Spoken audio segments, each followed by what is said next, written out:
जय जगन्नाथ मु दिवाकर दास आपण प्रणाम करुच्ची। गोटे पर गोटे सत्य होउची मालिका कलिर आगत भविष्य को रचना करने को जाई आम मान निमंत्रण किसी उपदेश रखिदे जाइछन्ति अच्युतानंद महापुरुष जो पृथ्वीर आयुष हानि होगा सहित आम आयुष हानि हो पाप भार जो बढ़ी चली से पृथ्वीर आयुष हानि होउची आम जो व्यक्तिगत भाव में पाप कर चलू आमर आयुष हानि हुए से महापुरुष कहते पाप ठार दूरे रहिबार आवश्यकता अछि सबुबले पुण्य पत्र यात्री हो भक्तबंधु ये उपदेश आपण मानक पई एथि पई महापुरुष लिखिचंती कली युग भितरे जे मनीष जेतबेले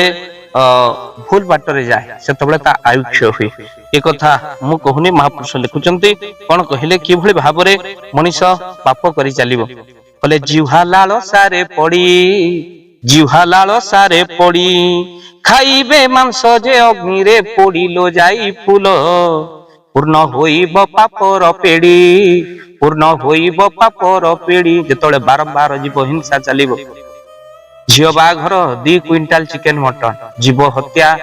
चलिबो सेतोले पापर भार आस्ते आस्ते बढ़ी चलिबो निरीह जीव गुड़िक जेतोले हत्या करि चलिबो मनुष्य सेतोले पापर बढ़ी चलिबो समय आस्ते आस्ते मृत्यु आड़ को मनुष्य जाउछि बुझी पारुनी जीवर लालसा को छाड़ी पारुनी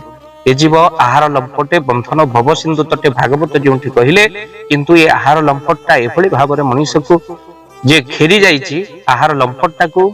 मनुष्य छाड़ी पारु नाही आमे जगन्नाथ पाखु गले अरुण स्तंभ को स्पर्श करिबा गरुड़ स्तंभ को कुंढेइबा चारि द्वारे चारोटी पशु देखिबा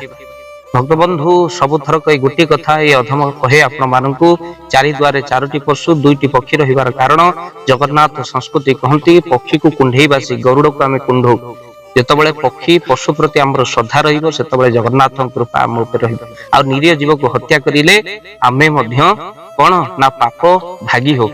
भक्तबंधु खाली सेतिक नुहे आपण मानकू कहि रखिया जे एबे प्रेशर रे सिजौची निरीह जीव को मारी सी दिने प्रेशर रे सिजिवो ए कथा केबे भूल जे जीव हिंसे सुख बेले सेता को मारे अंतकाल अर्थात जीव हिंसा जे करिवो अति सुख रे पड़ी समय आसीबो से जीव तार हत्यार कारण हो भक्तबंधु महापुरुष कहउचंदी मांस को पोड़ी खाइबे आ प्रकृत सत्य हला बागर बुझिले देखन जेंते आदिम जुग फेरी आसिला सब मांस पोड़ी सब खाउचंती आ पुनश्च महापुरुष कहउचंती कोन कहिले आ कोन घटना घटिबो बोले निज लोक हेबे पर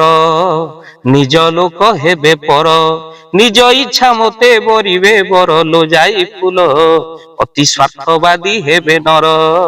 अति स्वार्थवादी हेबे नर कलिजुगरे मनीष अति स्वार्थवादी हे जिवो जहा को आपण पहरा सिखै देबे सेही आपण को बुडैबो जहा को आपण चाकरी देइथिबे से आपण को नारे चुगली करिवो अर्थात निज लोक हेबे पर आ मनीष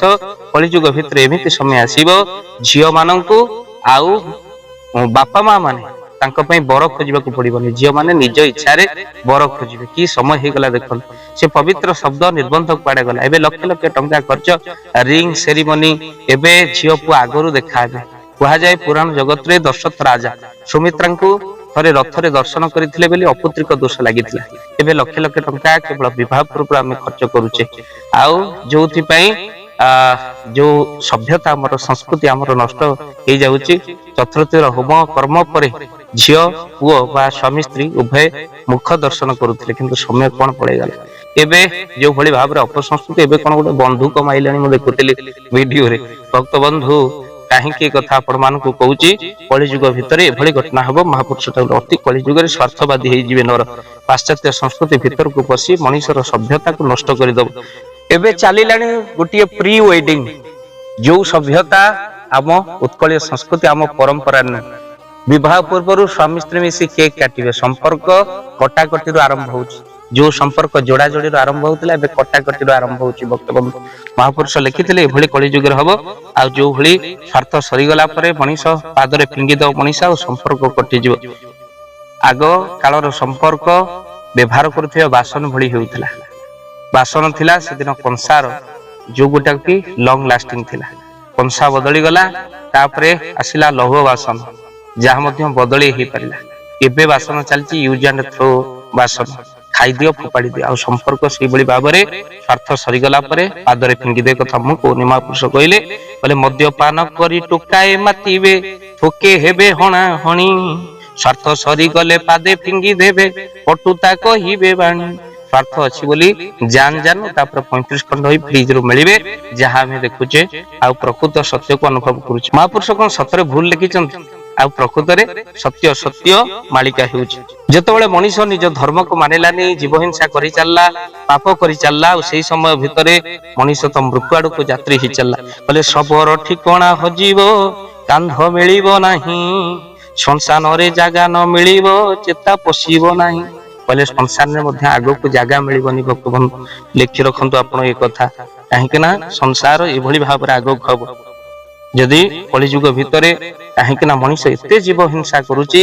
जहा को देखिले आपण मध्य पाटिरु जो मान साकारी अछि छी छी पाटिरु बाहर मन भितर मोर भी प्रश्न आसे आपनकर भी प्रश्न आसे मनीष छब को छुई देले प्राणी होई जाए अपवित्र पशु शब को रांधी करी खाए ये विधान बड़ विचित्र। प्रकृत मनीष शब को छुई देले मनीष व्रत मारा हो जाए आउ अपवित्र हो जाए बोले विचार किंतु पशुर शब को मनीष रांधी की खाए आउ ए समय भितरे प्रकृत कोर्ट रे मनीष गीता छुई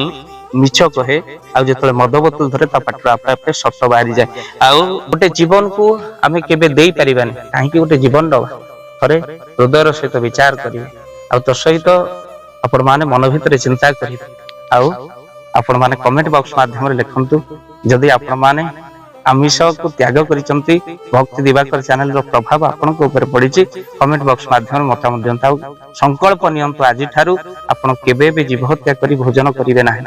आम हाथरू जदि कोनोसी मते चमड़ा टिके छाड़ी जाए जदि केबे लुण बाजी जाए से पूरा कष्ट अनुभव कर जण निरीह जीव को हत्या करूछि एबे तो बलि प्रथा नारे आमे जीवर लालसा को केभली भाव रे मेंटउछि देखंतु मां केबे रक्तपात चाहे ना किंतु एबे आमे रक्तपात करी निजे को जीवर लालसा को हेमेंटउछि सावधान रहंतु भक्त बंधु काहेकि ना कलिजुग भितरे मनीष अधर्म कले आयुष क्षय होबा सहित पृथ्वीर आयुष मध्ये क्षय होछि। जय जगन्नाथ मु दिवाकर दास आपण मन को प्रणाम करूछि। प्रति वर्ष परी साधु संघ रामरंग कार्यक्रम जगतसिंहपुर जिला बिरली ब्लॉक बाल्या गोपीनाथपुर माँ देवी दुर्गा प्रांगण में अनुष्ठित होउछि।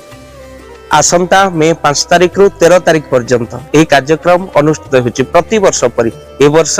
12 वर्ष पालित हेबाकु जाउछि। यह कार्यक्रम साधु सन्थ मानकर आगमन अनेक ज्ञानी गुणी लोक मानकर आगमन सहित प्रभुंकर दिव्य कथा राम कथा रे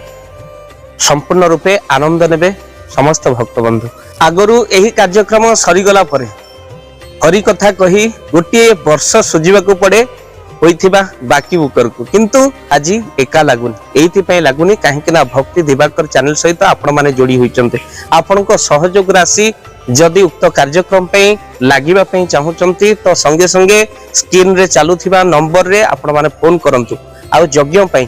प्रभुंक दरबार रे एही वार्षिक उत्सव पे आपण माने जदि निजर गुंडुच उषा भली दान प्रदान करबा पे चाहंती स्क्रीन रे जोगाजोग करंतु आ आमे दबु आपण को फोन पे नंबर आ से नंबर रे आपण माने उक्त राशि पठै परिबे। 9 दिन धरी यज्ञ कार्यक्रम को आपण को भी निमंत्रण रहिला केवल धन देई नुहे मन देई मध्य आपण सहयोग करि परिबे। ए वर्षर 12 वार्षिक साधु संघ रामरंग कार्यक्रम पे आपण समस्त को भक्ति दिवाकर चैनल तरफ रु निमंत्रण रहिला आपण निश्चिंत आसीबे तो आपण को साधारण निमंत्रण साधु संघ रामरंग कार्यक्रम पे। जय जगन्नाथ जय श्री राम।